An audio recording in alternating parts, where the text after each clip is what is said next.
On October 19th, it was around noon in the Chernigov region. The sky was calm, but death was watching from above. A Russian reconnaissance drone hovered silently over the forests near Kuzminskoye, just 133 kilometers northeast of Chernigov, and less than 20 kilometers from the border. Below, a Ukrainian HIMARS launcher rested beside two support vehicles, soldiers moving about, unaware they had already been marked. Then came the command, coordinates locked. Moments later, from deep inside Russian territory, an Iskander-M ballistic missile streaked through the sky at 7 times the speed of sound. In less than 2 minutes, the ground erupted. A blinding fireball tore through the clearing. 1 HIMARS launcher, 2 support vehicles, and 15 Ukrainian troops vanished in an instant. Drone footage captured the aftermath, a smoldering crater, fragments of US-built steel, and the undeniable proof that Russia's Iskander-M had once again hunted down one of NATO's most prized weapons. It was the 3rd HIMARS destroyed in just 15 days this October.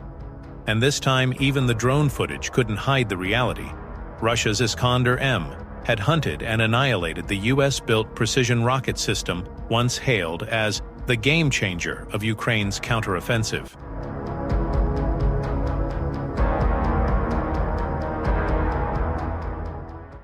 This incident on October 19th was not an isolated event.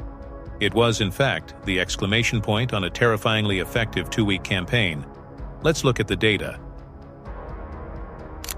October 5th. Near Sredny Burluk in the Kharkov region, an Iskander-M strike destroys another HIMARS launcher and eliminates at least 15 personnel. The pattern is already set. Precise intelligence followed by a single devastating strike. October 13th. Another HIMARS launcher, this time caught returning to its destination hangar after a night mission. The Iskander-M strikes and the resulting fireball, captured on camera, leaves no doubt about the outcome. October 19th, Chernigov region, near Kuzminskoye. A Ukrainian HIMARS system was located by a Russian reconnaissance drone, its position relayed to Iskander-M forces. The missile strike eliminated the launcher, 2 support vehicles, a shelter, and up to 15 Ukrainian fighters. The plume was visible from the drone's feed, and the wreckage captured. This marks the 3rd destruction in this short period.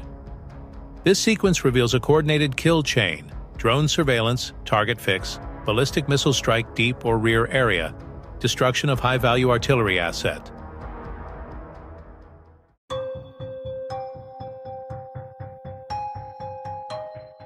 This raises a profound and unsettling question for military analysts in Brussels, Washington, and beyond. The HIMARS and its larger brother, the M270 MLRS, are not just Ukrainian assets. They form the backbone of the entire US and NATO long-range precision rocket artillery corps. They are the linchpin of NATO's deep strike capability, designed to dismantle enemy air defenses, command nodes, and logistics hubs before they can even engage. If a single, albeit advanced, Russian ballistic missile system like the Iskander-M can find and destroy these systems with such apparent efficiency, what does that mean for NATO's superiority? Let's break down the uncomfortable reality. First, the Iskander-M is a nightmare of a weapon system. Speed and trajectory. It's a quasi-ballistic missile. It doesn't follow a simple parabolic arc. It can perform evasive maneuvers in its terminal phase, making it incredibly difficult for even advanced air defense systems like Patriot to intercept. Precision.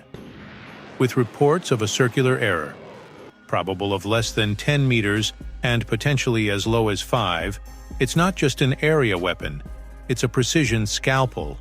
It can hit a specific vehicle in a clearing. Range.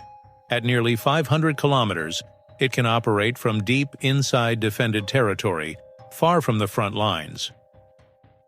Now, to the core of the issue, why can't Ukraine or NATO hunt the Iskander like Russia is hunting the HIMARS?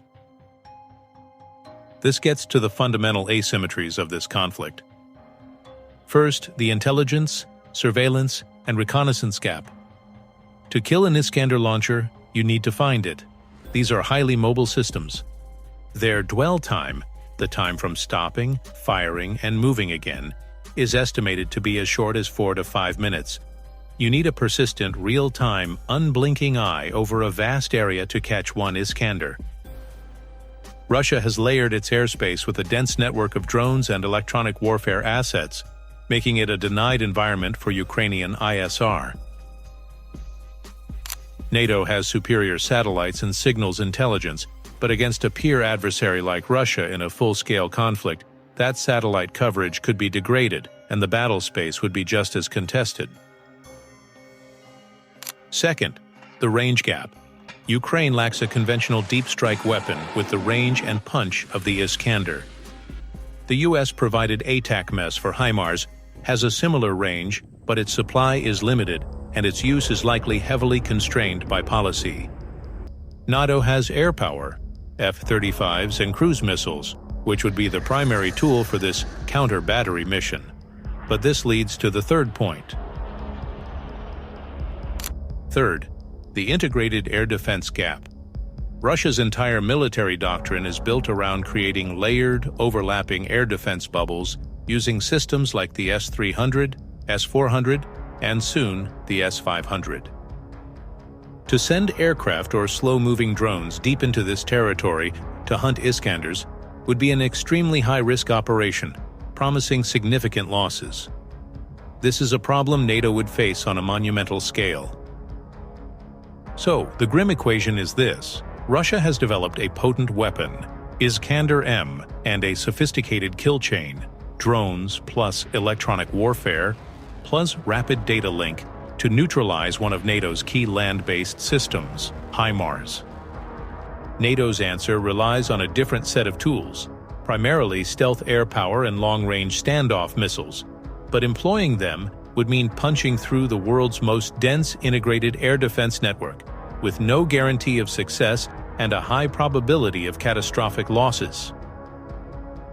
Russia's Iskander strikes are more than battlefield victories, they are strategic signals, a message to Washington, Brussels, and Warsaw. We can find and destroy your best weapons, even before they fire. And that message carries weight. If NATO systems like HIMARS, Storm Shadow, and Patriot batteries are being systematically destroyed in Ukraine, it calls into question the real-world survivability of these systems in a high-intensity conflict against Russia.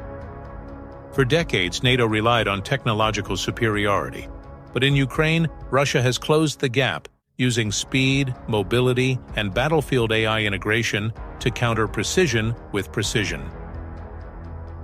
This video was created based on verified open-source intelligence and detailed analysis. Not propaganda, but perspective. If you found this breakdown insightful, remember to like, subscribe, and share.